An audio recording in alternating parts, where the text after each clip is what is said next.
3 weeks ago, a luxury suite in Dubai cost $600 a night and was completely sold out. Today, that same room is less than $100, and they're practically begging you to come. This isn't a sale. It's a cry of desperation. It's the price of unbooked rooms in a city that went from shattering every tourism record to falling off a cliff in a single weekend. The Dubai dream, meticulously built of steel and glass, is literally going up in smoke. The Fairmont Hotel on the Palm Jumeirah was engulfed in flames after a drone attack. The iconic Burj Al Arab Tower was damaged.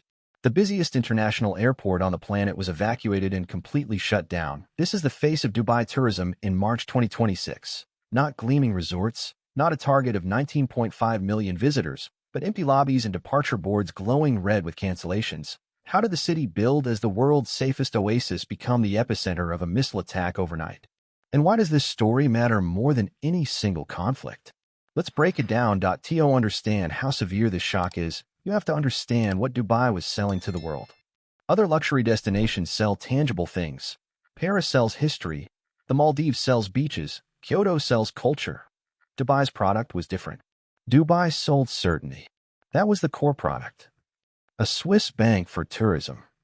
Come here, spend enormous amounts of money, and you will be wrapped in an environment of absolute control, right in the middle of the planet's most unstable region. You will be safe. Your flight will be on time. The service will be perfect. Nothing will go wrong. An entire multi-trillion-dollar economic model, from tourism and finance to real estate, was built on that foundation of unshakable trust. Just last year, in 2025, the city was a global icon, attracting nearly 20 million international visitors. Its property market was a magnet for the super-rich. It was all based on a single promise, as Cinzia Bianco, a specialist on the Persian Gulf, put it. This is Dubai's ultimate nightmare, because the very nature of the city depends on being a safe oasis in a volatile region. That illusion of safety shattered on the night of February 28, 2026. In response, Iran launched a series of attacks. This time, the targets weren't distant military bases. They struck the very heart of Dubai. According to reports, 189 ballistic missiles, 941 drones, and 3 cruise missiles from Iran were aimed at UAE territory. A brand that sells safety has only one failure mode. It's not poor revenue or cheaper competitors. The catastrophic failure mode is tangible, undeniable proof that the promise of safety was false. The smoke rising from the Palm Jumeirah, the fire on the Fairmont Hotel, and the chaos at the international airport provided that proof. And here is the harshest truth. When a safety brand is broken, the damage to trust is far greater than the physical damage. The UAE's air defense systems may have intercepted the vast majority of the attacks. Only 4 fatalities were reported across the entire UAE. 92% of hotel rooms remain intact, but tourist confidence doesn't operate on that logic. It operates on perception. And perception, globally amplified by a cell phone video with a shaky voice saying, "Oh my God, it's right over us," cannot be extinguished by a press release. Panic gripped the city. The attack didn't just cause material damage. It delivered a fatal blow to the psychology, to the confidence, Dubai's most invisible, yet most valuable asset. The moment the promise of safety shattered, a domino effect was triggered. Preliminary data shows that hotel occupancy dropped by 35 to 60% in the first week alone. Internal reports from luxury hotels on the Palm Jumeirah described occupancy rates below 20%. Eddie Bazin, CEO of Majestic Hotels, said it plainly, "The next 2 weeks look very, very slow. About 70 to 75% cancellations for the next 2 to 3 weeks because of the war." The Eid al-Fitr holiday, expected to be one of the busiest, completely collapsed. Over 700 flights by Emirates and Etihad were canceled in less than 2 weeks. Dubai's airport had to close. One estimate suggests Dubai alone lost approximately $500 million in tourism revenue per day while its airspace was closed.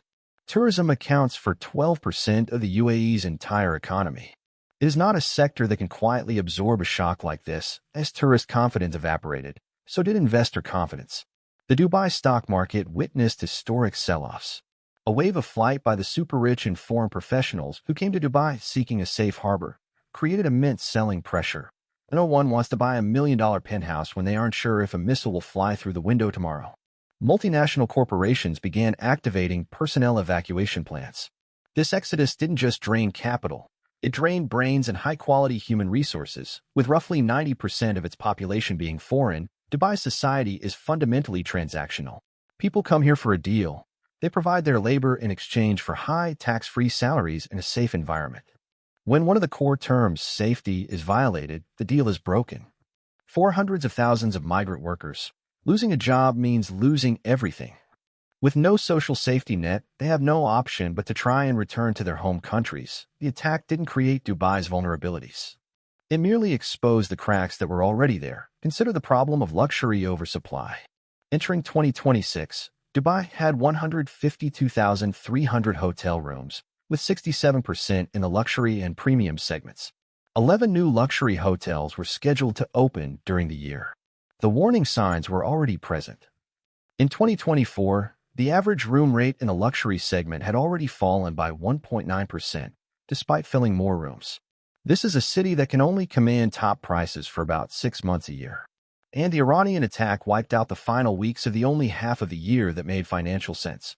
Consider the brand depth problem that the CEO of Dubai Tourism, Issam Kazem, himself acknowledged.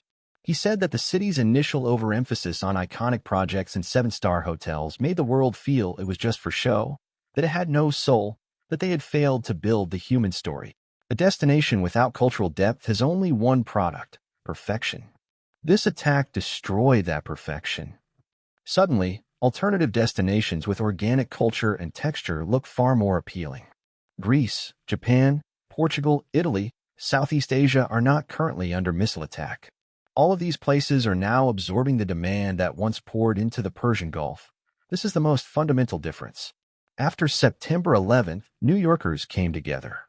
But in Dubai, the instinctual reaction for many was to pack your bags and leave. There is no deep cultural cohesion or patriotism to keep people there. A mass exodus isn't just an emotional reaction. It's a rational economic decision in a society built on economic transactions that are no longer profitable. So what is the future for Dubai's tourism industry?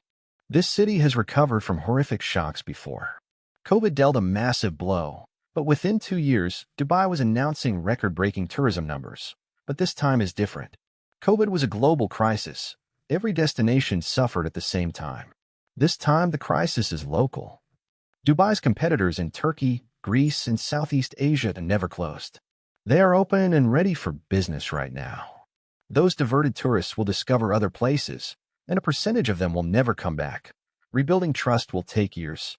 Mike McCormick, a former air traffic control official, called this the most chaotic aviation event since 9/11.